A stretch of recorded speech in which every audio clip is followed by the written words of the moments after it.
Thank you, Mr. Speaker. I am proud to stand before you today in support of my bill, H.R. 8205, the Keeping Violent Offenders Off Our Streets Act.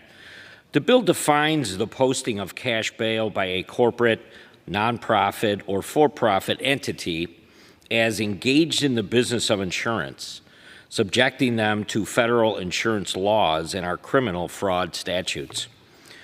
My district unfortunately knows the painful consequences of some of the left-wing bail policies after a repeat offender drove his car through the Waukesha Christmas Parade nearly 3 years ago.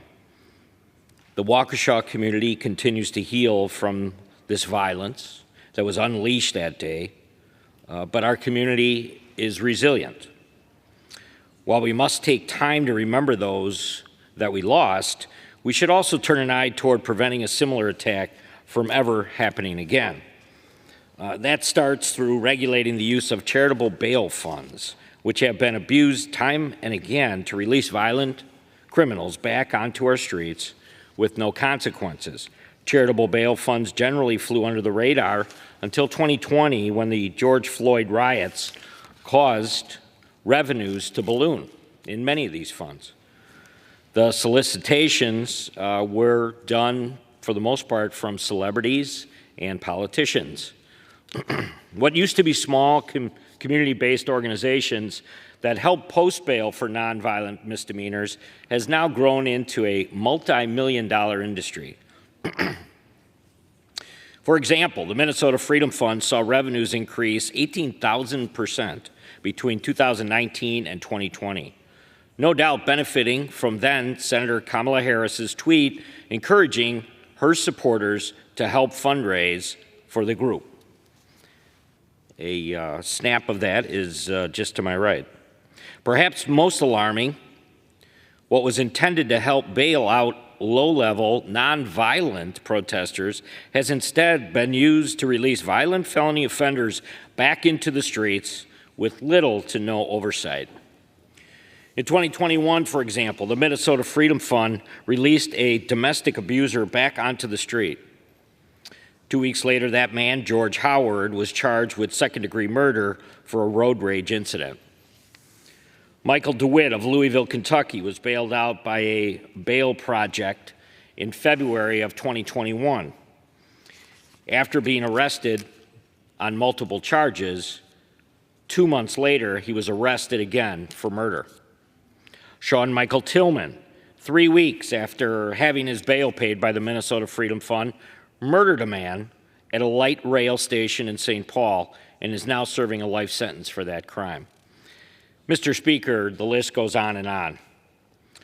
According to an investigation conducted in Hennepin County, Minnesota, the Minnesota Freedom Fund has bailed out at least 65 defendants who are awaiting trial on felony charges involving violence, physical threats, or sex crimes.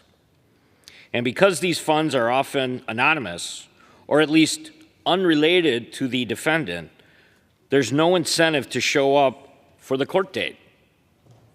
Makes no sense. And many of them don't. According to CNN, that took a look at this issue, nearly 42% of the roughly 500 defendants bailed out by the Minnesota Freedom Fund later failed to appear at one or more court hearings between 2021 and 2022. Commercial bail companies, by comparison, had a failure to appear rate of only 22% during that same period of time. This is why many states have begun regulating the use of charitable bail funds, and unfortunately, state-by-state patchwork is now developed, and it will not solve this problem. That's why we introduced the Keeping Violent Offenders Off Our Streets Act. The bill makes a small but important change to our criminal code to define bail bonds as an insurance product. Doesn't seem that significant. It's very simple. But thereby subjecting them to the same federal background check and regulatory requirements as those for-profit bail agencies under the Federal Comprehensive Crime Control Act of 1994. This change would also bring charitable bail funds under state insurance regulation, giving states the ability to better scrutinize the use of the funds. There is no mandate on any of the state insurance regulations. Let me be clear, this bill does not outlaw the use of charitable bail funds. It does not, nor does it regulate the posting of cash bail by family and friends of the accused. This bill merely says that if you're operating a not-for-profit with the purpose of posting cash bail, you should be subjected to the same regulation and oversight requirements as those operating as for-profit entities. This will bring needed oversight to organizations that for years have gone unregulated now.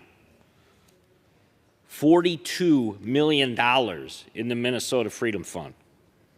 And while ensuring accountability of these funds, be subjecting them to federal insurance fraud statutes, if they misappropriate funds or misrepresent the use of these funds in any financial reports, we now will have some oversight.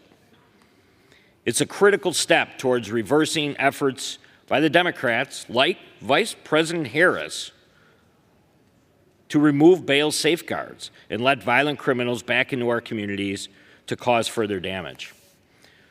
I want to thank my colleagues from Ohio, Chairman Jordan, for his leadership on this important issue, as well as Congressman Troy Nails, Congressman Brian Stile, Congressman Tom Tiffany, Congressman Clay Higgins, and Congressman Calvert from California for their support of H.R. 8205. I encourage a yes vote on the bill. I want to thank you and reserve the balance of my time.